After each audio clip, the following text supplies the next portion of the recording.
அனைவருக்கும் வணக்கம். சற்றம் கிடைத்த முக்கிய அறிவிப்பின்படி தமிழகத்தில் நாளை நாட்கள் ஜூன் மாதம் 30ஆம் தேதி பல்வேறு மாவட்டங்களுக்கு கனமழை எச்சரிக்கை கொடுக்கப்பட்டனர். குறிப்பாக எந்த மாவட்டம் கனமழை பெய்யக்கூடும் என்ன முக்கியமான அறிவிப்புகள் எல்லாமே இப்ப நம்ம பிரீஃபா பார்க்கலாம். மறக்காம ஸ்கிப் பண்ணாம பாருங்க. உங்களுக்கு கனமழை எச்சரிக்கை பற்றி பல்வேறு முக்கிய அறிவிப்புகள் உடனுக்குடன் துல்லியமாக தெரிந்து கொள்ள நம்மளோட சேனலை கீழே இருக்க பட்டனை கிளிக் பண்ணி சப்ஸ்கிரைப் பண்ணிக்கோங்க. பார்த்து பெல் பட்டனை கிளிக் பண்ணிக்கோங்க. இந்த வீடியோ உங்களுக்கு பிடிச்சிருந்தா லைக் பண்ணுங்க. இப்ப வாங்க வீடியோக்குள் புகழலாம். தமிழகத்தில் நாளை முதல் வரக்கூடிய ஜூலை மாதம் 5ஆம் தேதி வரை மழையின் தாக்கம் நீடிக்கும் தற்போது வானிலை ஆய்வு முக்கிய எச்சரிக்கை ஒன்று கொடுக்கப்பட்டனர்.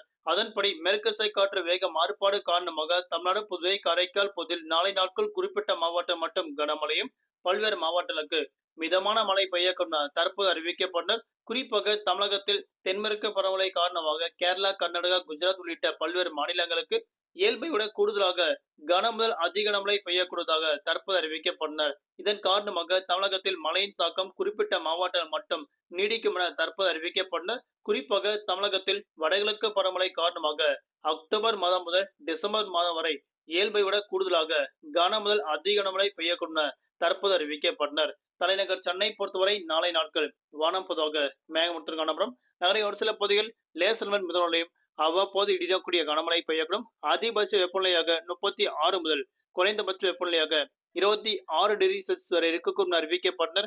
நாளை நாட்கள் நீலகிரி, கோவை, திருப்பூர், தேனி, திண்டுக்கல், தென்காசி, திருநெல்வேலி, கன்னியாகுமரி உள்ளிட்ட மாவட்டங்களுக்கு நாளை நாட்கள் கனமழை பெய்யுள்ளதாக அறிவிக்கப்பட்டனர்.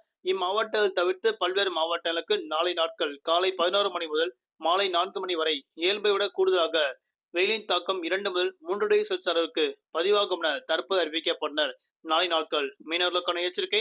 தென் தமிழக கடலோர பகுதி, மன்னார் வளைகுடா மற்றும் குமரடல் பகுதியில் சூறாவளி காற்று மணிக்கு 45 முதல் 55 கிலோமீட்டர் வேகத்தில் இடையிடையே 65 கிலோமீட்டர் வேகத்தில் வீசுவதால் மீனவர்கள் நாளைக்கு மீன்பிடிக்க செல்ல வேண்டாம் என தற்போது முக்கிய எச்சரிக்கை ஒன்று கொடுக்கப்பட்டனர். குறிப்பாக நாளை மறுதினம் மத்திய வங்கடல் மற்றும் அதனை ஒட்டிய தென்கிழக்கு வங்கடல் பகுதி மற்றும் வடக்கு வங்கடல் பகுதி, அதனையொட்டிய ஒடிசா, மேற்கு வங்காள கடற்கரையோர பகுதியில் உள்ளிட்ட பல்வேறு இடங்களுக்கு 40 முதல் 50 கிலோமீட்டர் வேகத்தில் இடையிடையே 60 கிலோமீட்டர் வேகத்தில் சூறாவளி காற்று வீசுவதால் மீனவர்கள் நாளை நாட்கள் மீன்பிடிக்க கடலுக்கு செல்ல வேண்டாம் என்றும் நாளை மறுதினமும் முக்கிய எச்சரிக்கை ஒன்று அறிவிக்கப்பட்டனர். நன்றி, வணக்கம்.